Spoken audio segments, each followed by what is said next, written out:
Hey folks, welcome to an all new So Bad It's Good. This is your pal Ryan, and this is your Tuesday episode. I hope everybody had a good start to the week. It's been, I think everything's finally catching up to me. It was quite a week last week. This show is going to be broken into two parts. We're going to talk about the Oscars and my experience at the Oscars on Sunday night.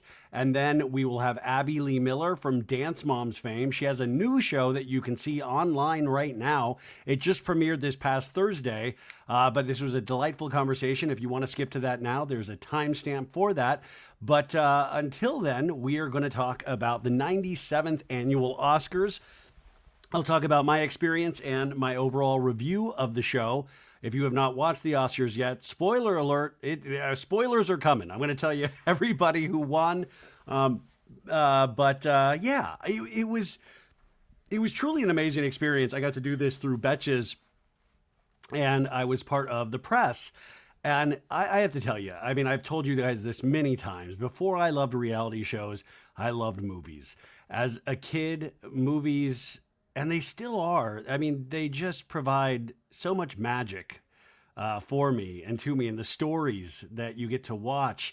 I think Sean Baker, who won Best Director for Anora, gave this beautiful speech about seeing films in movie theaters. And it was one of those inspiring speeches that even remind me we're all in this kind of world of streaming. And there's so much good actual television on that we don't go out to the movie theaters as much as we once did. And it was this kind of reminder and call to action for all of us is don't let not the art form die, because films will always exist, but don't let the movie going experience die. It is something so special. And as he pointed out in his speech, you know, in a world where we are so divided right now, movies are a place that you can go it's a communal experience. Some people find it a religious experience. Some people, it's just a place to hear other people laughing, like to share a laugh in a theater. Also, theaters can be annoying because their little kids are talking and stuff like that. But if you set that aside, there's something so magical to sit in a room and all laugh at something or be horrified at something or just be swept away by something. And I think that's the magic that movies always created. I grew up in Kansas, Olathe, Kansas, and I said this on Monday's show, I think, but it still holds true. I think about this every day, is that when I lived in Kansas, I was fascinated with Hollywood, but I didn't know, you don't think of it as an actual place that you could actually live in or move to or any of those things, and I've lived here for so long now.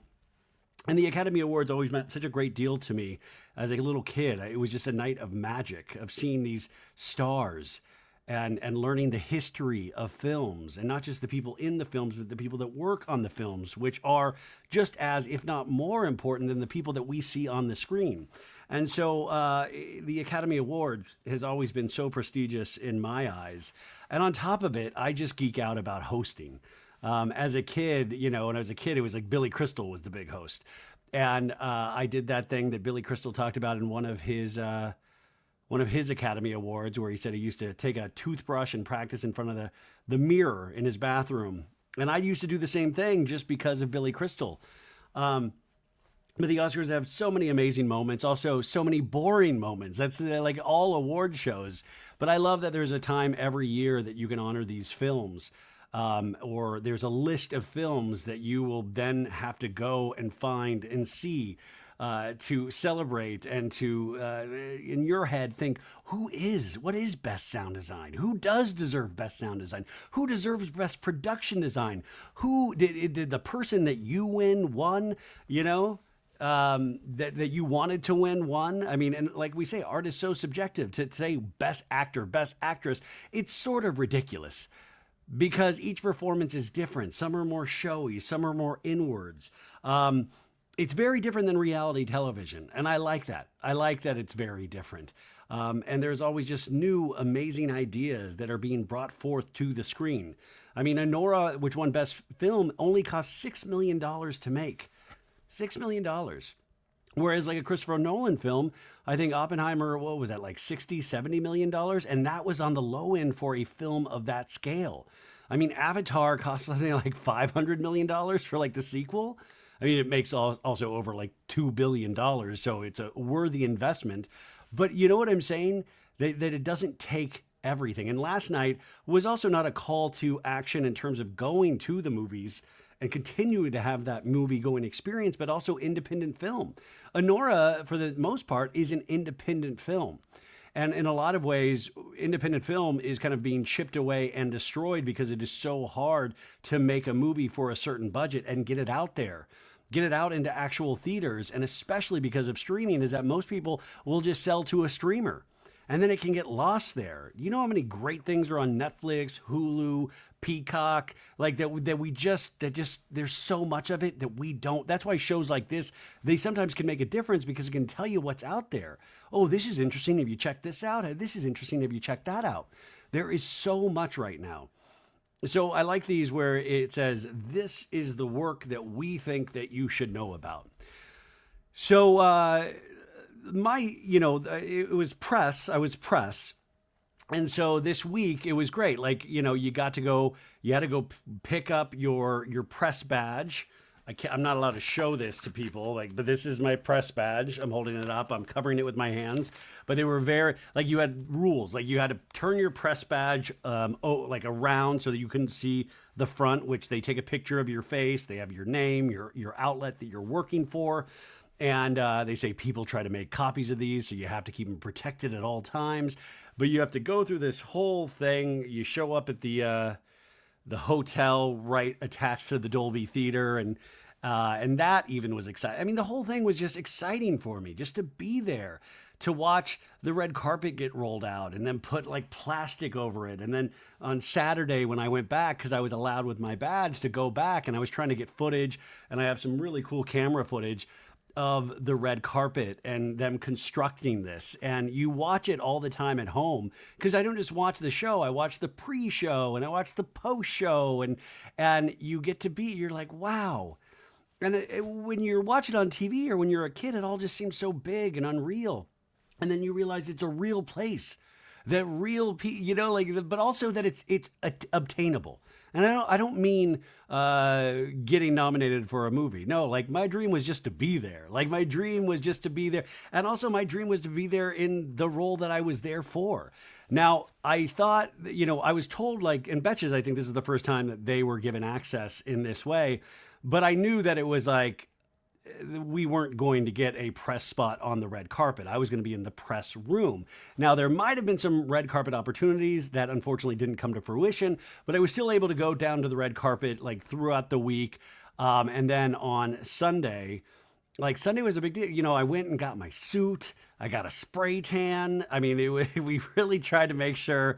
And I listen, the suit was a little ill-fitting, but whatever. That's besides the point. And they said the rooms open at 7 a.m. on Sunday. Now I was like, you know what? I'll get there, try to get there by 10. And you can't park anywhere near. So they bus you to where the ArcLight Cinerama Dome is, or the ArcLight doesn't exist anymore. But the Cinerama Dome it's not open anymore. It's supposed to be open in the next couple of years, but it's an iconic landmark on Sunset Boulevard. And they had press park over there, and then they bus you in. And the rest of the press, it was very interesting getting to talk to other people that have worked in the press and worked in the Oscars. I made a friend yesterday who this was his 13th one he was covering. And you could tell for a lot of them, it was just old hat. I called them road dogs. These people have been doing it year in, year out. And for me, I was the new kid. I was like, woo, and they're just it's a job. But they bus you in, and there was so much security on Hollywood Boulevard, and they were even saying this is the most security that they had ever seen. And I guess because New Orleans had that kind of terrorist attack this past year, so it was really even more extreme than usual. Before they even pull you up outside of the venue, they have a bomb sniffing dog that comes onto the van, sniffs everybody, which I was like, do I have to pay for this? And make sure that you don't have any crazy things on you. And then you go through another security, and you're showing your bag and showing your badge, and they're going through your bag. But you're right there at the red carpet, and then you have to walk up to the press room area and go through another security checkpoint. And then you go to your station, and that's when I realized, oh my God, you've gotten here way too early. So I got there by 10 a.m.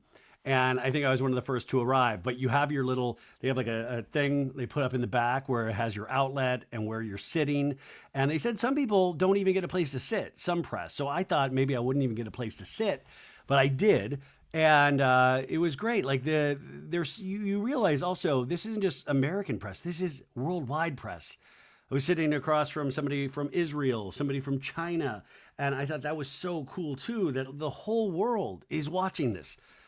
The whole world takes interest in the magic because our films travel everywhere, and I thought that was also so neat and something that needed to be reminded of. That everybody talks about the Oscars in some way.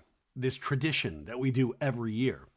So I had this, and then you had your badge, so you could go in and out, but you'd have to go through security each time, which was like whatever. And so I was like, well, let me go. It was like a quick walk to the red carpet from where the press room was. So I had a badge where I don't think I was supposed to be allowed on the red carpet on Sunday, but my badge, I think, was a different color or something. So they kept letting me down on the red carpet. So I was like, let's do this. Let's keep going down to the red carpet. And it was great because it was like 10 o'clock and you could see all the camera crews setting up. And they have like sections like ABC News over here, Entertainment Tonight over here, E over here. And they had teleprompters. They had a whole setup. It was really incredible. And it was just the feeling. That was what I wanted to feel, was the feeling. And I'm so happy that that feeling was there, that feeling of excitement, that feeling of magic. And I know you might be listening to this or maybe watching this and rolling your eyes, but I mean, it truly is. I think it's okay to say how magical these things can be. I'm not even talking about the culture of celebrity. I'm talking about the celebration of this art form. So I went to the round with the red carpet. I was like, okay, nobody's questioning me. All good, all good. And I'm looking professional. I got my cool little stick camera that I was filming with. And I saw Kelty Knight from E! Television. She's been on So Bad It's Good before. She does Lady Gang and on Jeff Lewis a lot. I saw her. She looked gorgeous. But everybody was setting up. So I was like, okay, I went down once. Then I go back up. And then I went up and I saw Bowen Yang from obviously Wicked, obviously Las Culturistas, but he had just been on Saturday Night Live the night before playing J.D. Vance in a bunch of sketches, and I guess he flew that morning or like the night after SNL. He didn't fly private, he flew commercial. His carbon footprint is A-OK, but it was great to see him with his like tuxedo and a bag, and he was like laughing and smiling. And I thought I was like, oh, that's so cool. Yeah, I thought, yeah, when it's interesting when you see people you like, you're like, oh, that's cool. And so I went back into the press room. Now they said they feed you, but I guess I was way too early. So there was no food, no drink. And then I was like, I'm getting thirsty. And Rebecca packed me a little like snack pack, like a beef jerky stick and like a protein bar. But I didn't want to touch that. And I will say the press pool said, hey, when I was there for a meeting earlier in the week, they were like, get ready. They give you shrimp. And I was like, woo, I love some shrimp. Yeah, they're going to feed you. So they did like a crudité and then they did shrimp and chicken skewers. We'll get to that in a second. So I get back in there and I'm like typing up notes and trying to like, they give you this packet or you have access to the Oscars website, which gives you all these like really fun facts about the Oscars, about when the first Oscars were held right down the street at the Hotel Roosevelt. I believe tickets to the event cost like $5. The weight of an Oscar is 8.5 pounds. They tell you fun facts about like how many times Timothée Chalamet has been nominated, how many times Adrian Brody has been nominated or won. So you're just going through all of this information. And for me, I'm like a sponge with this stuff. And most of the stuff I already knew because there's a great book, I think, by Michael Schulman called Oscar Wars. I might have gotten the author's name wrong. It's called Oscar Wars. It came out 3 years ago, I believe. And it's another one of those.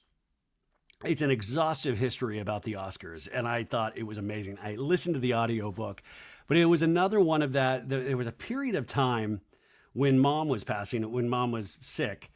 I listened to just so many. And I always talk like I listened to all of that podcast Scamanda, or there were so many books during that time that I was listening to. I just had something in my ear constantly. I just needed sound all the time. I mean, I'm still like that. But I remember that book specifically, Oscar Wars, and I should have reached out to the author to speak to him this year, maybe next year. But if you want a history of the Oscars, that's a pretty damn good book to start with. So I already had a very big familiarity with the Oscars and the history of the Oscars. So I was up there, but then I was like, well, let's go down to the red carpet again. I've been up here for 20 minutes. Let's go down to the magic. And so I went back down. I still was able to get down. I was like, okay, I'm not being told. And then I bumped into my friend Maritza, who works for the Academy. I didn't randomly. That was not played just randomly. And she took a picture of me with one of the statues, and she got to work inside the Dolby Theater, which I was like, oh my God, lucky you. And she had watched some of the rehearsal the day before. But everybody's just really excited. I think everybody is, they're just this excitement in the air, right? So I did a whole hot lap up and down the red carpet again, going, oh my God, this is where all the stars are going to be. The red carpet opened officially at noon. So this was probably around 10:30, 10:45. So I go back upstairs, I do the whole lap again, and I come back downstairs, go back upstairs. And then I finally went back down to go downstairs. And that was finally when they were like, sorry, sir, your pass is not going to be eligible anymore. I was like, ah. Also, the press room, what kills me about the press room was that they don't allow photography or video in the press room. They have it's called a pool feed, the press feed. So they want you to be able to, like any outlet will pull the questions that were asked of all of these winners from the pool feed. So you can't hold up your camera, get a pic, anything. And I was like, that sucks because it's such a beautiful room. And when I went into it for the first time on Wednesday of this week, I think I might have told you, maybe I told the Patreon, I immediately took a picture and immediately I didn't realize you couldn't at that time. And then somebody was like, sorry, sir, you're gonna have to delete that. And I'm gonna have to watch you delete that. And I deleted it. And they're like, okay, now go to your deleteds. And I just thought about Brittany Bateman from Salt Lake City. I'm like, I never thought the deleteds were an actual thing. I thought it was just a joke. I didn't realize on your iPhone there actually is a deleted. So this nice lady that works for the Academy had to show me my deleteds, and I had to empty my deleteds.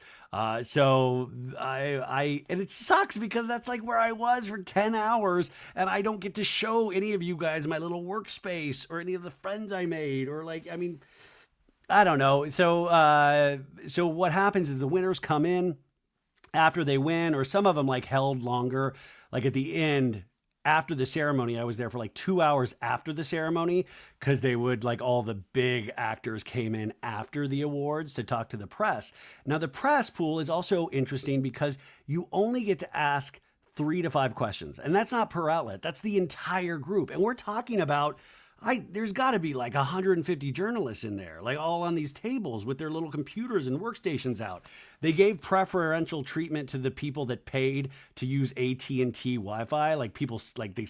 AT&T was there to set up modems and routers and all this stuff. Now, we didn't do any of that nonsense. And luckily, I had a clear signal and I was able to tether my computer to my phone. But it just killed me about the picture thing and how it would work with the questions. You're not screaming it out. You hold up your number, and this is my number right here. Lucky number 308, right? 308. And so you would hold up your card, and then there would be 308 on deck 297, on deck 297.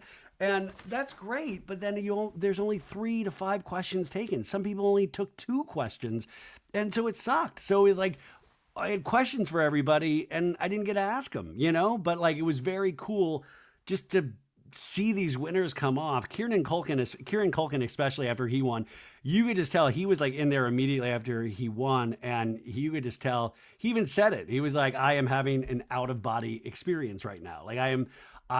Somebody asked him kind of a question, and he was like, I can't even think right now. That's too deep of a question. And it's interesting, on the website, they have transcripts of that. So I can actually pull up the backstage interview transcript. So the transcript for Kieran Culkin says, the question was, you went from almost saying no to this film to being a first-time Oscar winner. So knowing all this hard work that you put in, how does this win feel? And Culkin answered, I don't know. I've already been asked that about 3 or 4 times in whatever span of minutes it's been since I won. I'm not fully inside my body right now. I'm trying my best to be present. I don't know. But the thing is, with almost saying no to the movie, it wasn't for any creative reason. It was just the way the schedule changed right before we started. It was taking me away from my kids for almost a month. And I was like, well, I don't want to do it. And then I got talked into it, which obviously I'm very glad that I was. I have no idea how I'm feeling is the answer to that question. So that's what you were getting. second of like, I don't even know how I feel right now because he had just had this huge moment in front of potentially a billion people watching, right? And then somebody asked, what did this role and movie teach you about yourself? And he wrote, oh God, that's too heavy a question. I don't know. I feel like whenever I worked on something important, I end up taking things with me. Like sometimes people will say like, oh, you're a lot like that character. I'm like, I wasn't until I did it. And now I feel like I took something with me, but I'd like to think that I'm a little more together than that guy. I'd like to think that I figured some stuff out, but I don't. That's my terrible answer to your otherwise excellent question. Sorry. So they give you these full transcripts of every acceptance speech, every press room speech. It's a cool website that, like, obviously they don't allow access to the public. So that was happening. And then I realized after I couldn't get back onto the red carpet that like, oh my God, I got here way too early. And then I was just trying to do work. I was like editing like the Sophie podcast for Monday.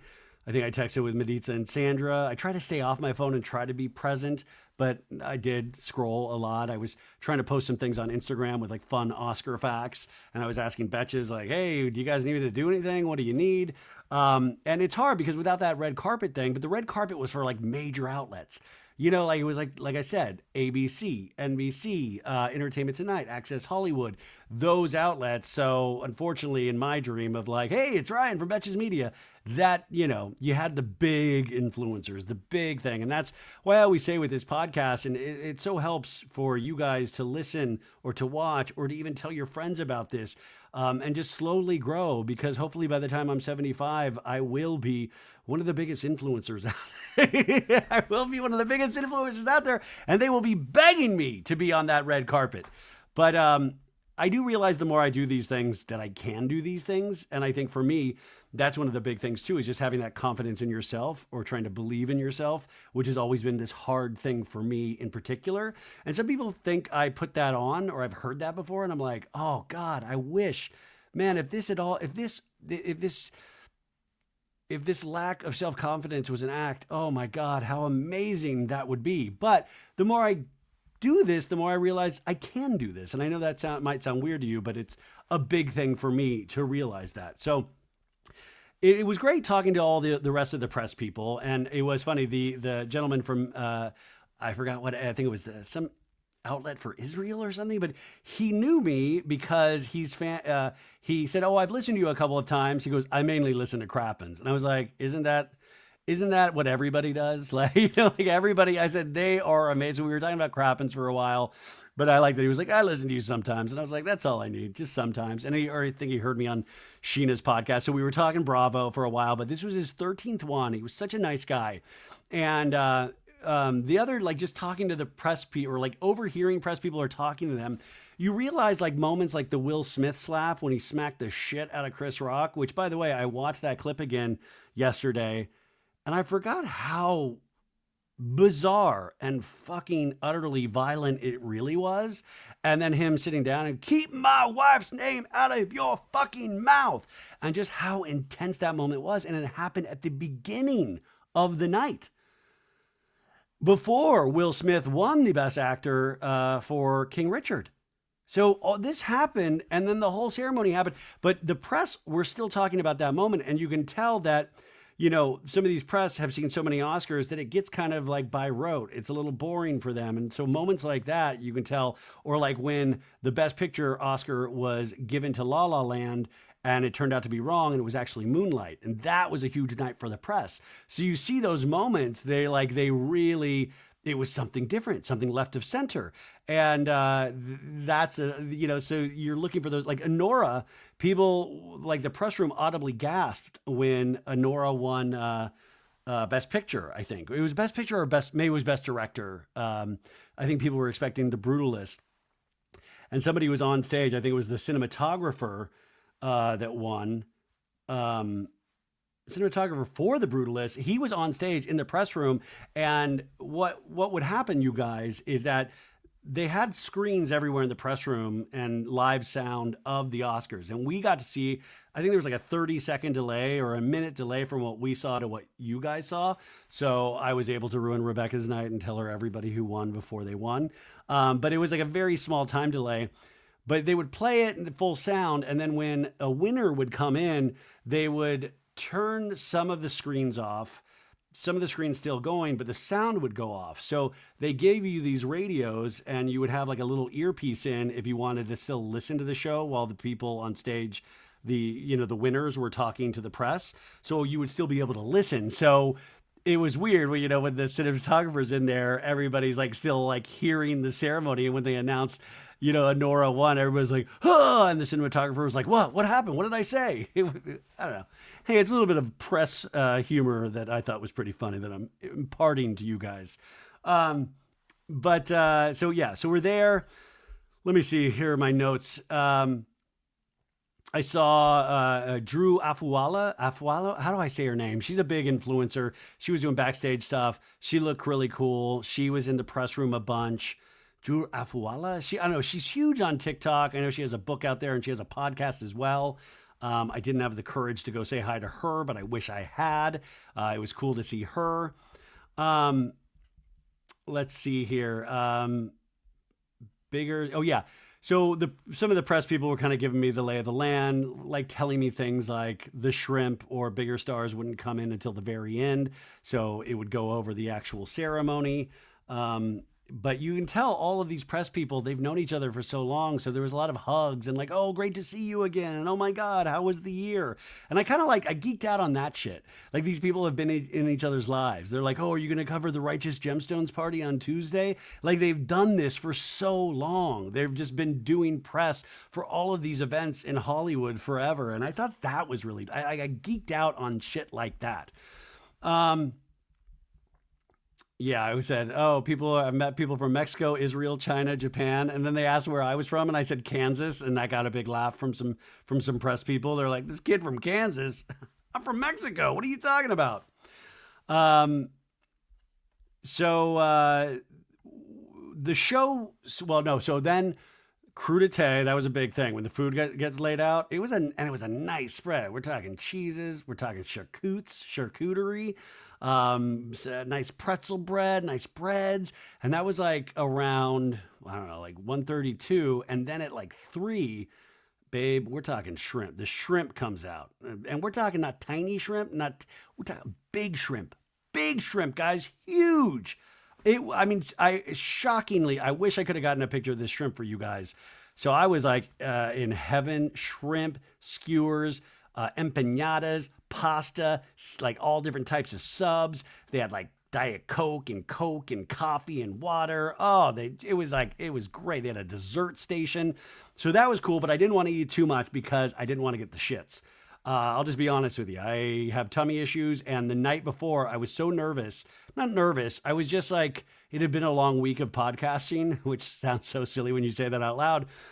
And I woke up at like 5:30 in the morning, and I wasn't going to wake up until 7:30. I woke up at 5:30 with massive stomach pain. So I just got up 2 hours early.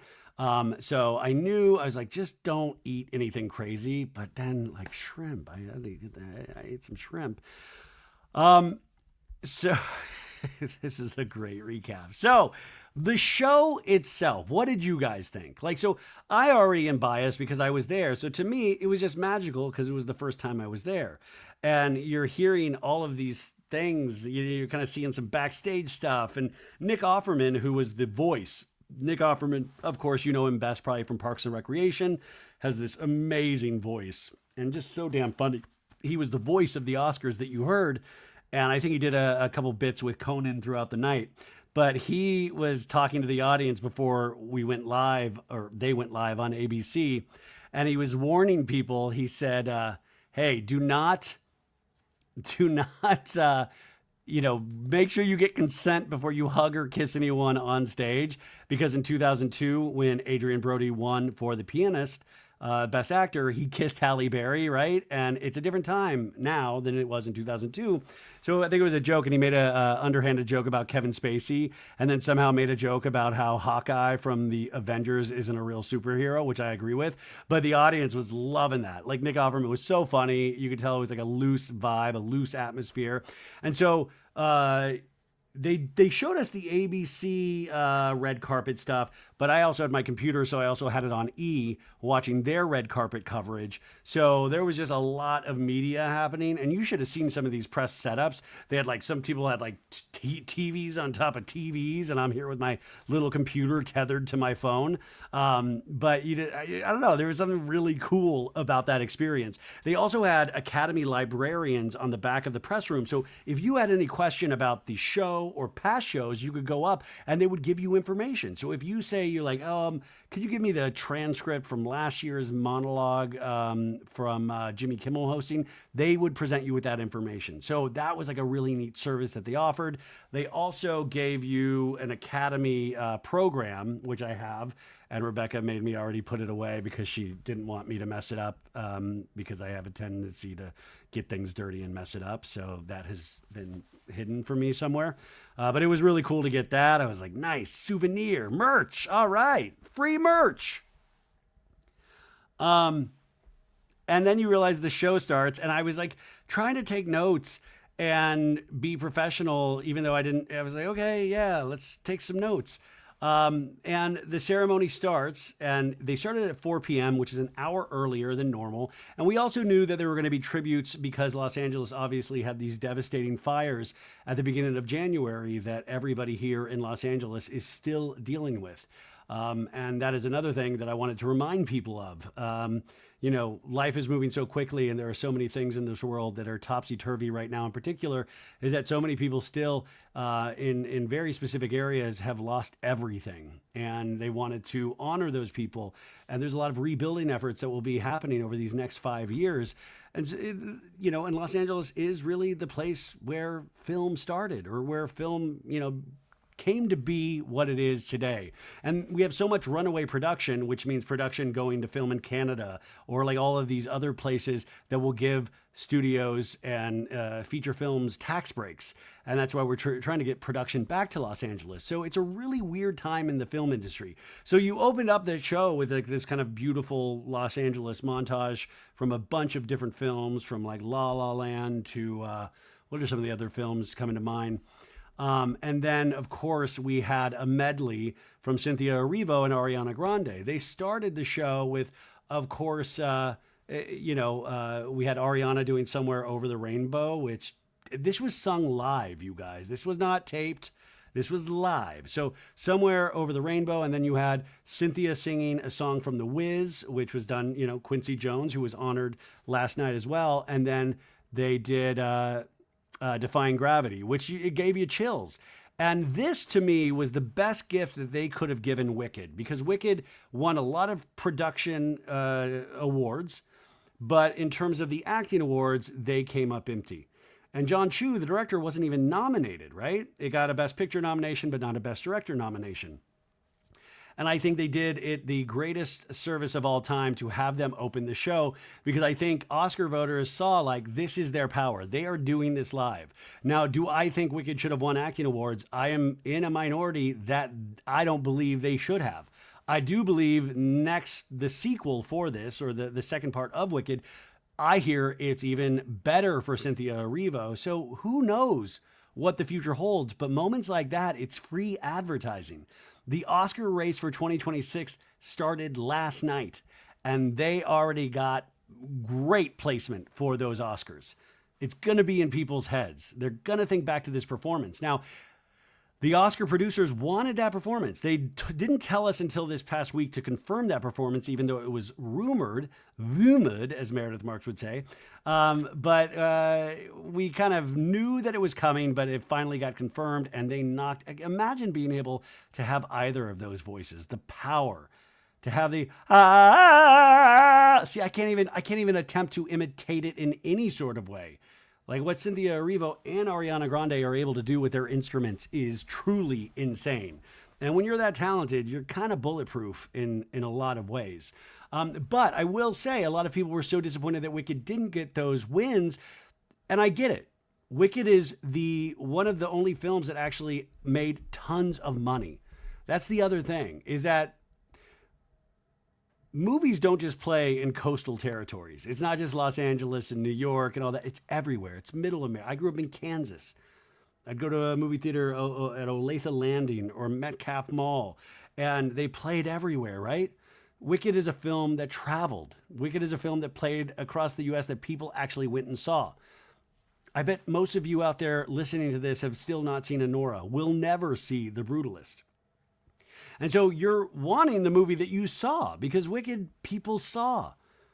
But it's hard when you compare it to the other films.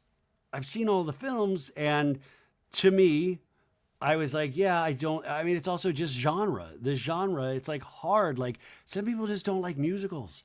Some people think the fantastical elements of that, it's, but I think the second film is going to do much better. And I also want to say Wicked did go home with a lot of production awards because that is top tier work, craftsmanship. But it'll be interesting to see next year. And I think potentially they're going to have even more nominations because the production design team that won the Academy Award came back and they were teasing some of the things that's going to be in the sequel and how many bricks they used for the Yellow Brick Road. And it was like over 10,000. I mean, just like some real insane budgets on that film that are producing some amazing work. But I understand that. It's one of those things that you're like, all these films, like people are like, what the fuck is Anora? What the fuck is Anora?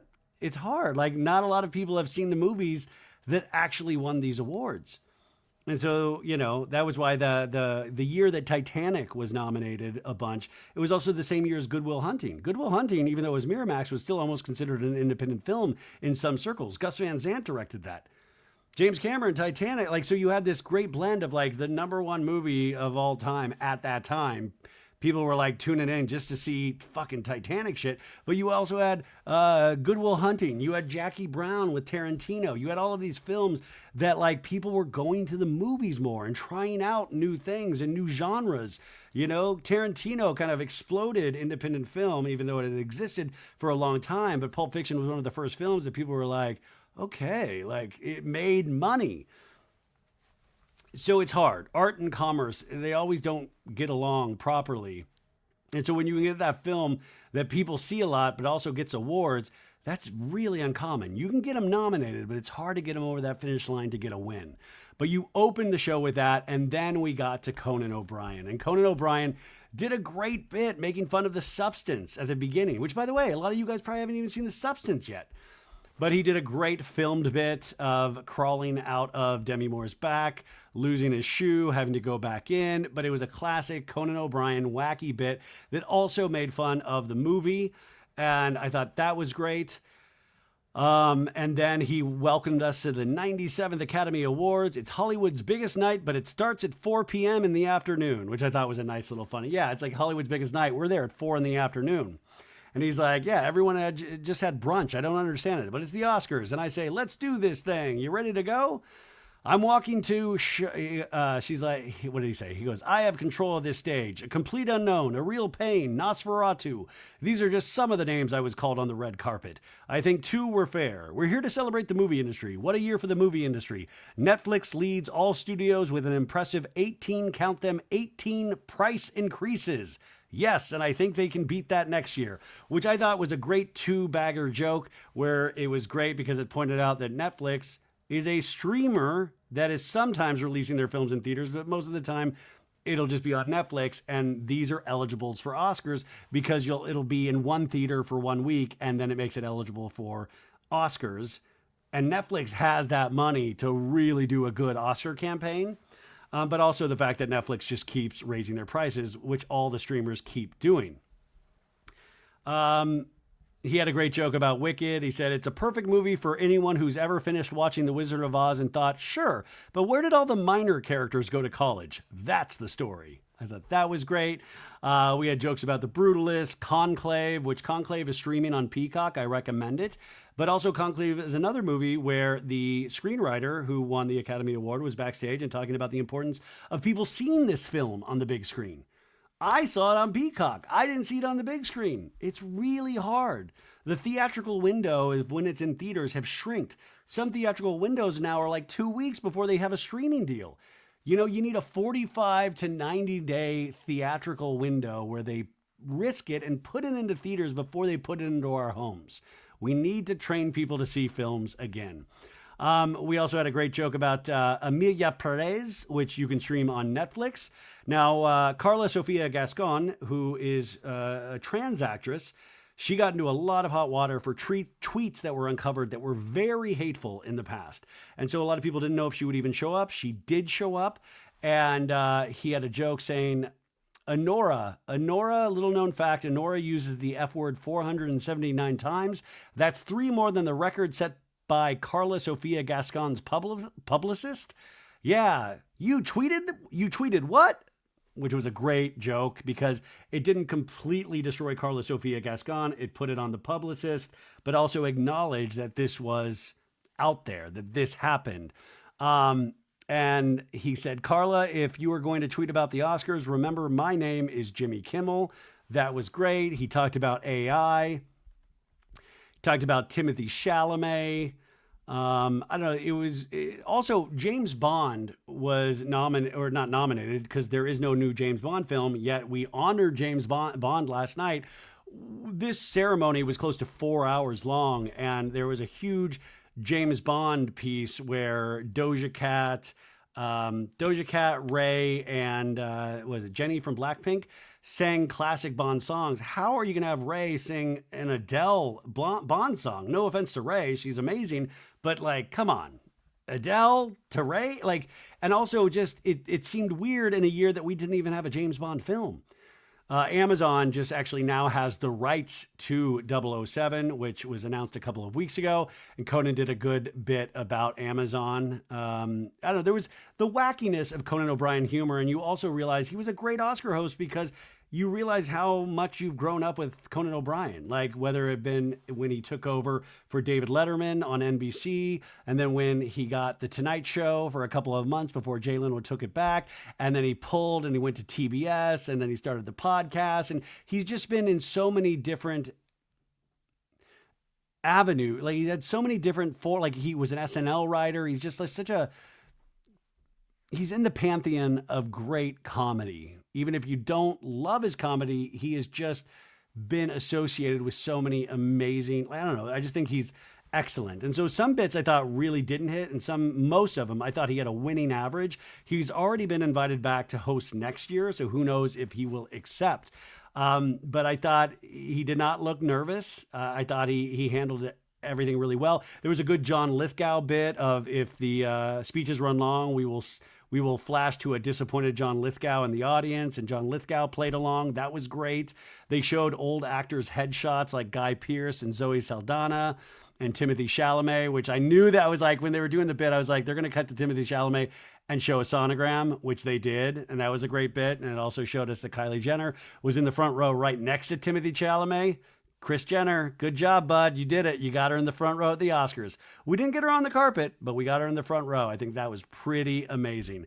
We had a bit cameo from Adam Sandler, who is dressed like me all the time, or maybe that's where I get my inspiration of just basketball shorts and whatever hoodie is clean. It doesn't even really have to be clean, to be honest with you. And, like, I'm going to wear what I'm going to wear, Conan. It was a great screaming Adam Sandler bit, which was kooky and fun. And then, we talked about elevating and celebrating the art form that has the power at its very best to unite us. So yes, even in the face of terrible wildfires and divisive politics, the work, which is what this is about, the work continues, Conan said. And next year and for years to come, through trauma and joy, this seemingly absurd ritual is going to be here.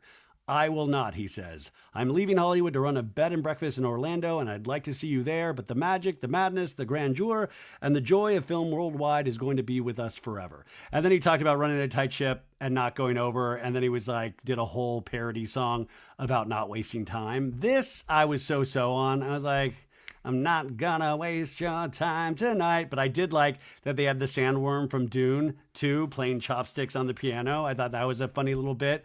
But it was just about, not wasting your precious time. And at the end of it, he says, okay, we're 40 minutes over. Let's start the show. And so I thought that was a great monologue. Still, my favorite will be Billy Crystal, just because that's when I was a kid. It was just incredible, and he would do the song. I don't know. So I thought Conan did great. What did you guys think? The audience seemed to like him. I think he's gotten mainly positive reviews, but great stuff overall.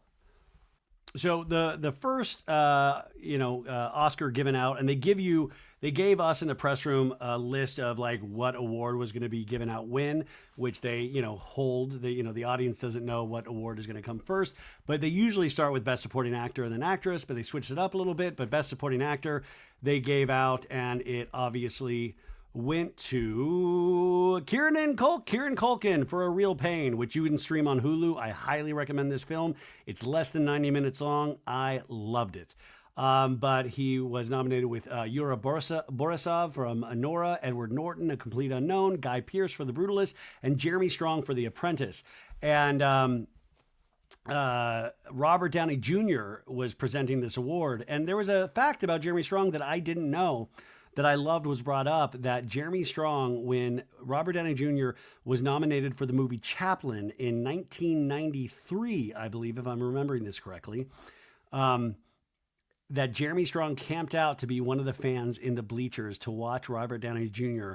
walk the red carpet. And I thought that was so magical, that little fact. And I was a young lad when Chaplin came out. And Robert Downey Jr., I was so fixated with that movie Chaplin, directed by Richard Attenborough, I believe. And that movie got me really into Chaplin. Like, I'm still like that. I'll just kind of go down rabbit holes and get obsessed with somebody. And Chaplin was like that. I took my senior photos as Chaplin. I keep threatening to release that picture. It's somewhere. I've released it a couple of times on my personal account, which I don't use anymore. I haven't used that in so long. But I took senior photos. I would do Chaplin routines in high school. Real dorky shit, you guys. It's amazing that I've ever seen Private Parts. But I love that he did this. And Robert Downey Jr. was up there presenting, and you can just tell. But Kieran Culkin has a very similar sense of style. Not, well, style, but just patter as Robert Downey Jr. Very quick, very, very quick. I was kind of hoping for Edward Norton for A Complete Unknown, just because I'm a huge Edward Norton fan, and he's been nominated 4 times at this point. 3 in the Best Supporting Actor category and 1 in Best Actor. So Kieran won. And then, I'll just go down quickly some of these awards throughout the night. So original screenplay for writing, the winner was Anora, written by Sean Baker, who also edited and directed the film. So he won for that. And I was hoping, I loved Anora. I really did. I'm one of the people that really loved Anora. People either like that movie or don't like that movie. I thought that movie was excellent. But I was hoping for A Real Pain. Like I said, I just thought Jesse Eisenberg, the actor, and acted in it, directed it, and wrote it. I thought it was a fantastic script, which really hinges on the performance of him and Kieran Culkin. And I thought it was great. Jesse Eisenberg, I've kind of sometimes hit or miss on, and I hated his version of Lex Luthor in the Superman film and the Batman film, but I loved A Real Pain, and I cannot wait to see what this dude writes next. I am a very new fan. Now, adapted screenplay, the winner went to Conclave for Peter Strahan, and he also did Tinker, Tailor, Soldier, Spy. He was nominated for that a couple of years ago, but Conclave is a great adapted screenplay. It was nominated with A Complete Unknown, Amelia Perez, Nickel Boys, which I highly recommend, and Sing Sing, which I recommend as well. He was great. He's very astute. Somebody asked him backstage, because the conclave is all about picking a new pope, and somebody asked, we literally maybe are moments away from having to do an actual conclave because our pope right now is very ill. He will probably pass away sooner rather than later. And he very quickly said, that is not something that I would want to. Well, actually, you know what? I just realized I have access to the transcripts. So let's find that question together and see what he actually said. Hold on one sec, folks. Okay, here it is. One of the press that I was a part of asked the question. I wanted to ask, has it been surreal watching the news around Pope Francis in this moment and the possibility that we'll be facing a real papal conclave papal conclave in the near future. And he said, to be honest, I sort of agree with Robert Harris on this, that it feels kind of in bad taste to bring, the Pope's health into the sort of celebratory atmosphere. But I would just say that we're all wishing him well. And, I'm hoping for a speedy recovery. So he handled that very deftly, which obviously, that's a very intense thing to speak about. So he won for adapted screenplay, then visual effects. Dune Part 2 won, and that was very cool. These guys were amazing coming in, and some of these guys are legends in the industry. Dune Part 2 is streaming on Max. I recommend that as well. I think it's even better than the first Dune, way better than the first Dune, even though the first Dune was great. Sound also went to Dune Part 2. I think that was an expected winner. For live action short film, it went to I'm Not a Robot, which, by the way, Victoria Wamerdam and this guy named Trent, they came in, and Victoria was very charming. They're making a full length of this short film, I'm Not a Robot, so look to that. Now, production design went to Wicked, Nathan Crowley, and set decoration by Lee Sandalis. And I thought this was truly very cool. I mean, like, they deserved it. Production design, Wicked did amazing. Best picture, I'm sorry, I'm just going in the order that it's on the website here. No, you know what? I'll say best picture, obviously, for last. Music, the original song went to El Mal from Amelia Perez. And this was super kooky if you watch the speech, because they started singing the song and nobody really sang it back to them in the audience. But they were a trip in the press room as well. Now, sadly, Diane Warren was nominated for The Journey from the film The 688. And Diane Warren is the Susan Lucci of the Oscars. She has been nominated, I believe, like 13 or 14 times, has never won. We got to get Diane Warren a fucking Oscar at some point. But El Mal won this one. Now, original score went to Daniel Bloomberg for The Brutalist. If you've heard the Brutalist score, it is so overpowering. And I mean that in a really, it's just striking. It's like hitting you in the gut, this score. But this dude was he was in a band, an alternative band called Yuck back in the day that we actually listened to. My buddy Joe and Nick, we were on a text like, remember that band Yuck? Well, he scored this film. And he was a real interesting character. So he won for The Brutalist. Makeup and hairstyling went to The Substance, which I thought was great. I mean, this is just such a throwback. There's a little bit of the Elephant Man, they said, in the actual description in the script. And they went with a little Elephant Man and all that. It's very David Cronenberg, a little David Lynch. That movie is a little David Lynch in terms of just, I don't know. It's more narrative than a David Lynch film, but I love that makeup and hairstyling went to The Substance. I thought that was deserved. International feature film went to Brazil for I'm Still Here. I'm Still Here also was nominated in the Best Actress category, but I'm Still Here, a beautiful film. You need to see I'm Still Here. So I'm so happy it got international feature film. Film editing went to Honora, Sean Baker. Sean Baker is one of the only directors that does his own editing. And he said in the press room, he said on the stage that he's like, the big joke is usually the editors save the film. Like, oh, that director doesn't know what he's doing. I saved it in the edit, which he's the director. But he says editing, he all considers it it's all one piece of the work. It's like a third of it is, writing it, a third of it is making it, and the third of it is editing. It's all one thing for him. Documentary short film went to The Only Girl in the Orchestra. Molly O'Brien and Lisa Remington, and they were really charming backstage, very excited. Documentary feature film went to No Other Land. Now, this was a very intense subject that deals with, things like Palestine and Israel. They didn't come into the press room, and a lot of people were really wanting to ask questions of them, but they did not hit the press room. Now, directing went to Honora, Sean Baker. Costume design went to Wicked, Paul Tazwell, and this dude was amazing.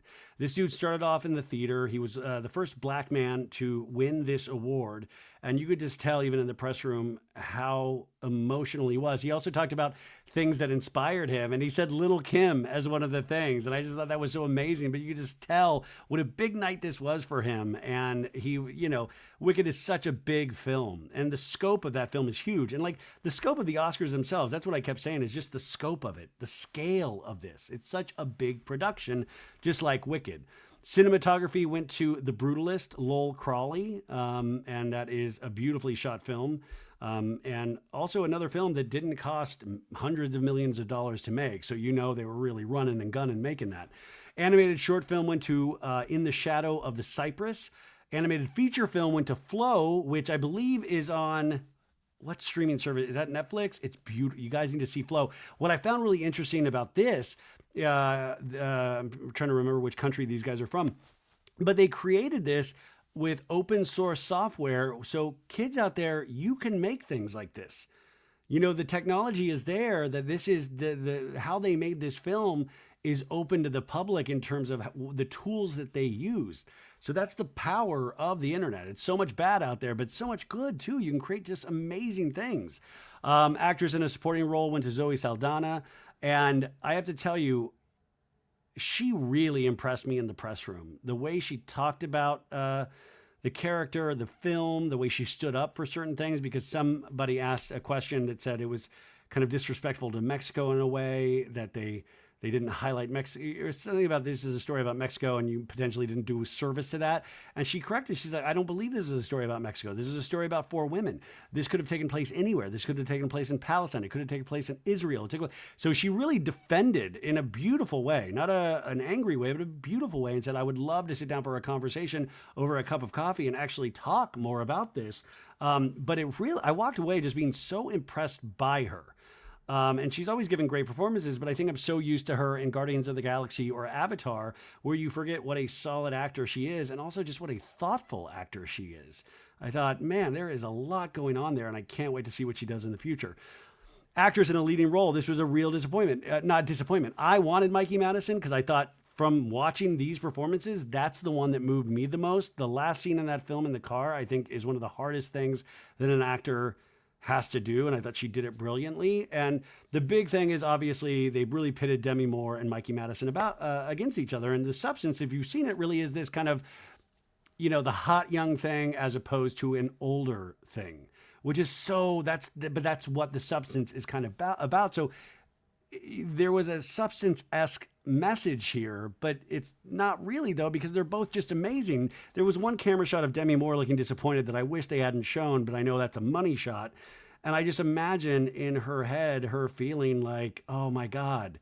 You know, but I said this before on this show, when we were talking about the movies, I said, to me, that wasn't a best act. I mean, it was an amazing film and an amazing performance, but she really shares that with Margaret Qualley. To me, it was like those two should have been up for Best Supporting Actress, not Best Actor. And you would have been honoring 4 decades in Hollywood, which I think is a great story. And that's why I thought most likely she will win. But to me, it was always Mikey Madison. But I could tell the disappointment, and I hated that because I want Demi Moore to know how deeply she is loved, how many memories we have with her. I was talking in the YouTube video where we did we did red carpet, just like how many memories we have with Demi Moore, from Ghost to even fucking Charlie's Angels, for the love of God. But I thought this was the right one. Mikey Madison is so young, though, 25. And when she's in the press room, I just got a sense of how young she is. And just to think what a wild ride this has to be for her. And, you know, it was, Quentin Tarantino. Quentin Tarantino put her in Once Upon a Time in Hollywood. She was one of the Manson girls. And she was in that movie. And just to think, like, Tarantino presented Best Director to Sean Baker that night. And I just thought that must be so bizarre to see one of the first big film directors you worked with the one that you're being honored with tonight. And what a career. It'll be really interesting to see what she does next. There's a rumor out there that she's doing a Colleen Hoover adaptation, which I'm like, oh, watch out, girl. But yeah, I think Mikey seemed like she was having an out-of-body experience in the press room as well, which how do you not? Now, actor in a leading role, Adrian Brody. Listen, at this point, to tell you the truth, I thought Coleman Domingo, but I personally wanted to see Timothée Chalamet win it just to see if he thanked Kylie in the speech, and that's not the reason to give it to somebody. But I had a Bob Dylan, you know, I like Bob Dylan. I had a moment with Bob Dylan in my 20s where I got really into him, and I thought he did a really damn good job. And I like him talking about wanting and pursuing excellence. I think that's great to admit that. And, but I also don't feel too bad because I think this dude will be nominated many, many times to come. He was already nominated for Best Actor for Call Me By Your Name in 2017. So he will be there again. I have no doubt. And I think Coleman will be there again. Ray Fiennes always giving amazing performances. Sebastian Stan, performances in not only The Apprentice, but A Different Man this year, which you can stream on Max, I believe. But Adrian Brody won it. He did give an amazing performance, but he also gave the longest speech in Oscar history, and it was full of sound and fury, signifying nothing. He was a little too cocky. He even like got played off, and he said, no, don't play me off. This isn't my first rodeo. I just have one. And then he just kept babbling. And, you know, there was some good bits in there, but I wish you could tighten it up. It was like 6.5 minutes. He now is with Georgina Chapman, which also Adrian Brody had a comeback as 2002 he won for The Pianist, and now it's 2025. And that is kind of interesting to think. He won Best Actor then, and he did a handful of movies, but a lot of really bad shit in the last 23 years as well. But still an artist. Like, artists never stop being artists. It's just like the choices that they make in between these big awards really matter. And so you're honoring this comeback in a sense. But Georgina Chapman, his girlfriend, or I don't know if they're fiancés yet, but she used to be married to Harvey Weinstein. Like right when he went to prison, she was married. They have kids together. So Georgina Chapman, that's the comeback of a century. So like that relationship, I'd like to know a little bit more about. But he won, gave a really long speech. He came back. He didn't really like. I think you're probably just so exhausted at that point. We were all exhausted. There wasn't really anything revelatory in his press room stuff. But he did talk about anti-Semitism, which I think obviously an important message in these days. And then that brings us to Best Film, and that went to Anora. And that was a big upset because people were speculating that The Brutalist was probably going to win that. And also Best Director, people were speculating was going to go to Brady Corbet for The Brutalist. So Anora swept. But the biggest thing, and this is where we started tonight, was I wanted to read to you the speech that Sean Baker gave, because I think this speech speaks to movies and speaks to this experience that we need to not let die about going to the cinema. Let me just find the transcript. Okay, here we go. First off, Quentin Tarantino presented this, and he said, wow, okay, Quentin, if you didn't cast Mikey Madison in Once Upon a Time, there would be no Anora. Thank you so much for all your incredible work, Quentin. Guys, I'm going to take this time up here really quick to read something I'm very passionate about. Well, first off, thank you to the Academy. This means so much. Thank you to my fellow nominees. Your films are incredible, and it's an honor to be in this category with you. He put the award down on the stage. He said, so we're all here tonight and watching this broadcast because we love movies. Where did we fall in love with the movies? At the movie theater. Watching a film. Watching a film in the theater with an audience is an experience. We can laugh together, cry together, scream in fright together, perhaps sit in devastated silence together. And in a time in which the world can feel very divided, this is more important than ever. It's a communal experience you simply don't get at home. And right now, the theater-going experience is under threat. Movie theaters, especially independently owned theaters, are struggling, and it's up to us to support them. During the pandemic, we lost nearly 1,000 screens in the U.S., and we continue to lose them regularly. If we don't reverse this trend, we'll be losing a vital part of our culture.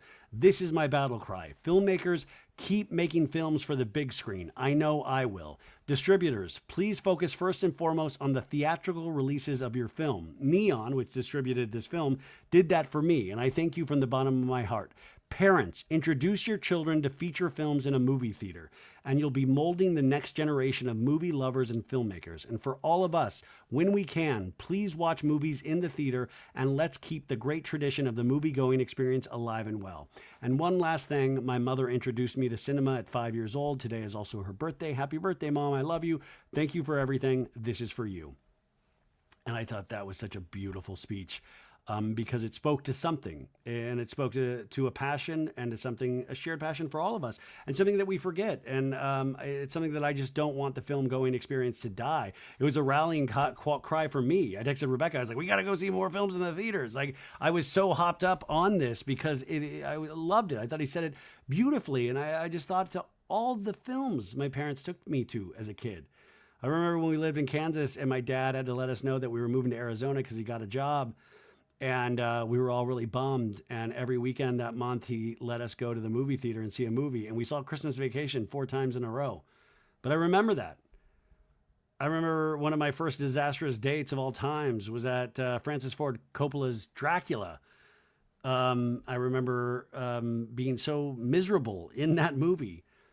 I remember there's just so many memories were made at the movies for me. And I think for you as well. And I know sometimes now we have that at TV, or we have that watching Bravo shows or reality TV, but films, you know, they're our first love in some way.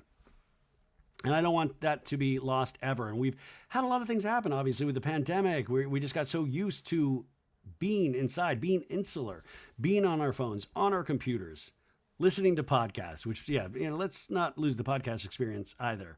But I thought this was great. And just that parents introduce your children to feature films in movie theaters, and you'll be molding the next generation of movie lovers and filmmakers. Remember, Christopher Nolan pointed out last year when he won for Oppenheimer, is that we are not even 100 years into the film industry. And sometimes industries can die. And I don't want this one to die. And that's why I've done an hour episode about summing up this experience. So that was the night. And, we were there 2 hours afterwards. And then you had the governor's ball. I didn't go to the governor's ball. I came home, and I had had a very long day with very little sleep. And I had to be on Jeff Lewis this morning. So maybe at a different point, I'll go to all the Oscar parties. But that was great because a lot of the actors changed into different clothes. We actually did a full fashion recap on the YouTube. Maritza did all these great graphics, so go check that out. And that was the experience. I will always remember this. I hope I get to go back someday. And I said this on a Facebook post, but this really is because of you guys. You guys out there watching and listening, I get to do shit like this. That is never lost on me. If I didn't have an audience, I wouldn't be able to do this stuff. And I thank you from the bottom of my heart. Little Ryan Bailey thanks you from the bottom of his heart. My mom, who I just kept thinking about all day yesterday, I know she would thank you guys. She was so thankful for you guys when she was here. And I just kept saying, I have that post on my Instagram that I made a couple days after she passed, letting people know she passed. And I did something so corny last night. I left a comment on that post saying, Mom, I made it to the Oscars. Can you believe this? Hopefully you have Instagram wherever you are up there. I don't know. It was like the only thing I thought, I was walking out. It was about walking to get the van back to the Cinerama Dome that night. And you walk past the Man's Chinese Theater, which always was so magical when I was a kid too, of like, oh, the Man's Chinese Theater on Hollywood Boulevard. I was walking past that, and I just thought of, I was just thinking of my mom and how thrilled she would have been. And I wish so much at that time that I could have called her and said, can you believe this shit, Mom? Can you believe this? And I think that's like a lot of us. I don't need the world. I just need there wasn't a small moment, but I need moments like this. It gives you a little fuel. It gives you a little energy. When you're down in the dumps, it gives you a little strength. And I will remember this forever. It was very special to me. So thank you guys for joining me on this journey. I hope this was an okay recap. And now let's just close it off. Let's close it off. We got a 30-minute interview with an icon, Abby Lee Miller. Yeah, I know it's a weird pivot, but that's what we do here. It's a mashup of everything that we love and we love so much. And do not stop loving things so much. Do not lead with passion. Here she is, the one and only Abby Lee Miller. I'll talk to you on Wednesday.